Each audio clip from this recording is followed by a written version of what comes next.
Mile 1, 9:35. Mile 2, 8:47. Mile 3, 8:23. Mile 4, 8:48. Episode 356.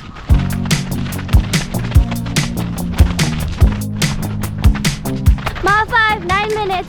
Mile 6, 9:06. Mile 7, 9:35. Mile 8, 9:31. Thank you everybody for attending Coaches Club last night. It was really fun. Mile 9, 9:41. Done. Next day, same thing. Mile 10, 9:56. Mile 11, 9:16. Mile 12, 8:41.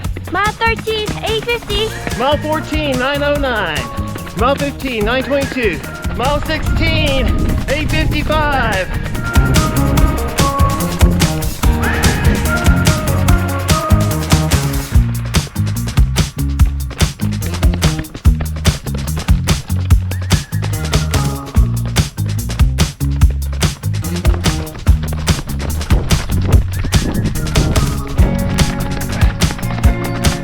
Mile 17, 8:23. Mile 18, 9:17. Okay, now we're done. Just coming from Evan's DARE graduation at school. Kids also made personal pledges about why resisting drugs and violence is important to them. Because I want to use my real strength and conditioning to compete in the Olympics someday. So proud of you, Evan, for being so focused on achieving your goals. Your family and the rest of AHRC support your decision to remain drug and violence free. Stay strong and conditioned and keep running toward your Olympic goals.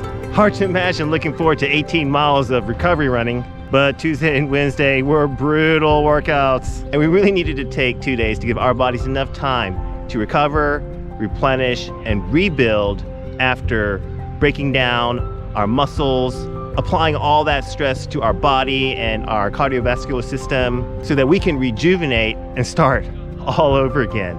Training for a marathon is a delicate balance between adding a lot of stress and pressure, followed by pulling back and giving some time to relax and recuperate, and then reapplying that stress and pressure as soon as possible to keep the progress going at as high a rate as possible.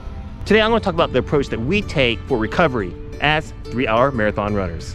All right, let's go. 18 miles over 2 days is a lot of running, especially when it's part of a speed macro cycle focused on developing skills for a fast 5K. We're not marathon training specifically right now.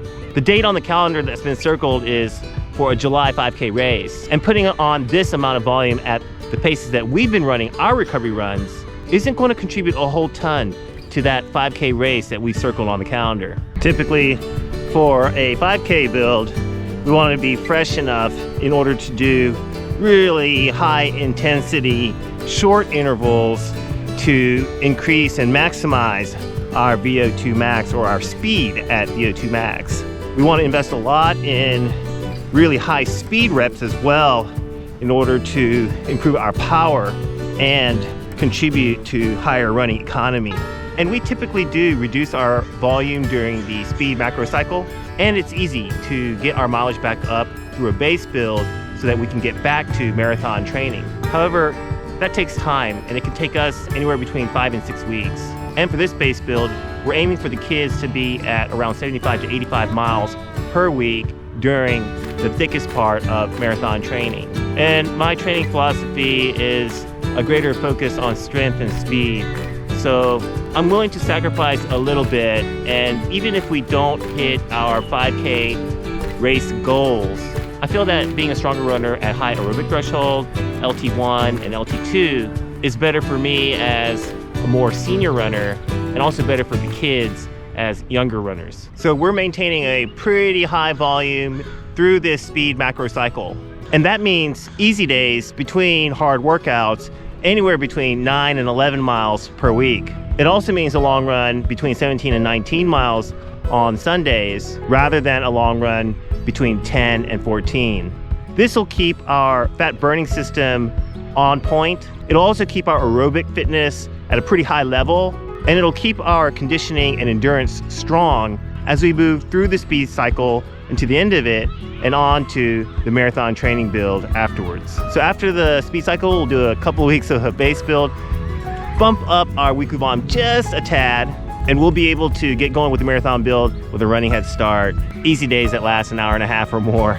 It's a grind. On top of that, the recovery days are right after hard workouts, and it's when our bodies are beat up the most. And so we're feeling all of the stiffness, the tightness, the inflammation that we have here and there, the low energy, the weakness of our immune system, so that we're feeling some infections, whether it be a nose infection or a chest infection or a cough that we might have. And those things make the easy runs even more of a grind. Sometimes I feel apologetic to the kids because I complain so much myself, but I know that sticking to the grind and making my way through those 18 miles of recovery runs over the last 2 days is going to keep me in good aerobic shape. It'll help keep me reasonably marathon fit, and I can look forward to a summer of crushing marathon workouts that I've never been able to before. And you can leverage your recovery runs to crush your marathon workouts in the summer as well. Embrace the grind and value the investment that you're putting into your training for your future marathon goals. Remember, winning is doing better today than you did yesterday, every day. I love my awesome Patreon team. Really can't do it without you. Thank you so much. If you love data, then check me out on Strava.